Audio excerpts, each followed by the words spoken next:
I come from the last 10 years having been on Wall Street, and I've discovered while being on Wall Street that the biggest gaming station is not the Xbox or Facebook, but it's actually the Bloomberg terminal.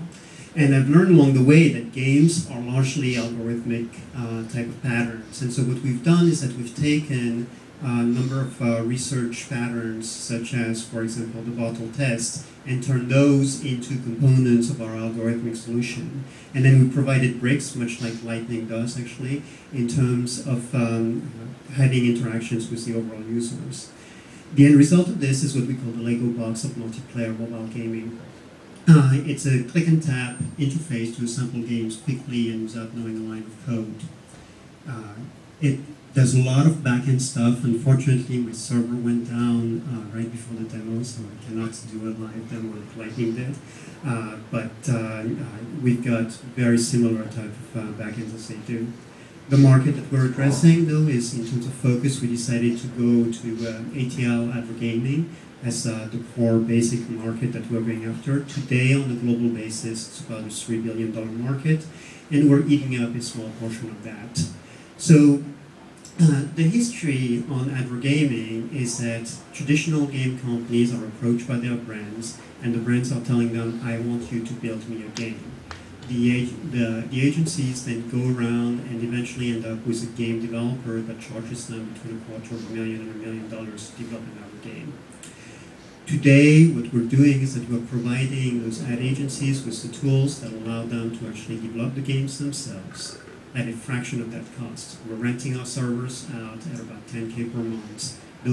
Each of those servers manages about 10 million, about 1 million users each. And we've already had some success in terms of bringing on some customers. So HSBC, one of the largest banks in the world, is actually using some of our mobile quizzes. Coca-Cola is doing a scavenger hunt type of game with our overall platform, and Vodafone is actually building an overall adventure MMO on top of our platform.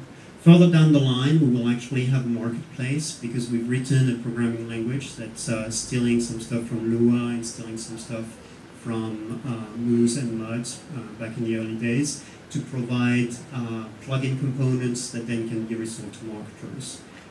Hobbyists can also play in and put their components into the overall marketplace and resell those plugins back into the platform. We look at competition primarily coming from some adjacent markets. I mean, you mentioned Unity, Unreal, Scratch, and others are core development tools. Some people are still doing some Flash stuff there. We don't look ourselves as really providing a development solution.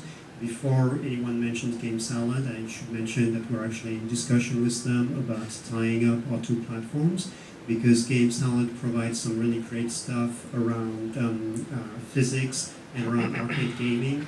These are not things that we're actually capable of doing. In the gamification space, Punchball, Batchville, and others are providing reward systems, and we can do that on top of our platform. We have a number of great advisors, people that are coming from Linden Lab, Hearst, people that can help us do some recruiting, former Zynga people.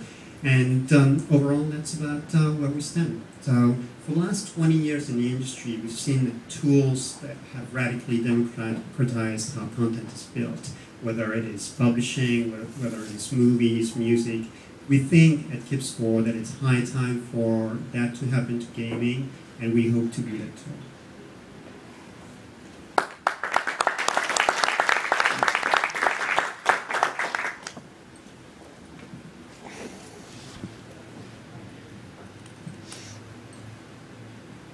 So, having seen the previous presentation, would you put yourself in the same categories? So it's kind of funny because Nathan and I have a similar type of background. We both were veteran of Silicon Alley back in New York in the early 90s. He's approaching the problem, from what I understand, more from a Facebook kind of standpoint.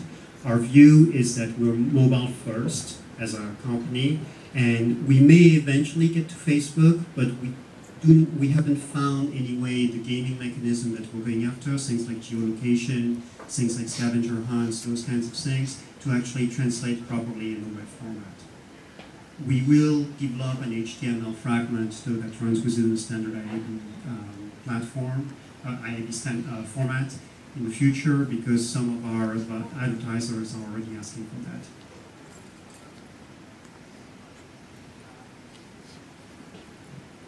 So if I understand correctly, you're going to start with the advertising community as your first customer? That's exactly, I mean, so that's pretty much most of our focus today. We've already had some entries with some of the big advertisers, and we're working with Ogilvy, we're working with Medialine. Those are some of the big advertising companies. We're working directly with brands also. So the three that I mentioned, Coca-Cola, HSBC, and Vodafone are our launch partners on this. I mean, this is the first public outing for us today. So how do you communicate the value proposition, the ROI, to the advertiser?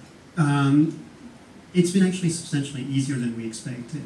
The first thing is that the number of advertising agencies now have heads of gaming or have development labs that are focused on gaming, because one of the things that's been happening over the last year or so is that brands have increasingly come to them and said, we need games. The great thing about Facebook and Facebook gaming having become something successful is that it's gotten the brand's appetite whetted in terms of getting involved in the gaming space. And now the brands are actually asking for mobile games. So we actually have another probably a dozen or 2 dozen potential customers that are already interested in leveraging the platform. Is there any way for you to leverage their distribution as part of that? That's exactly what we're doing. So the games themselves are not really standalone. They're part of an overall marketing campaign. So the campaigns are run as part of TV, print, movie type of buy, and we're providing a component that allows them to build the gaming component on top of that. Okay, thank you.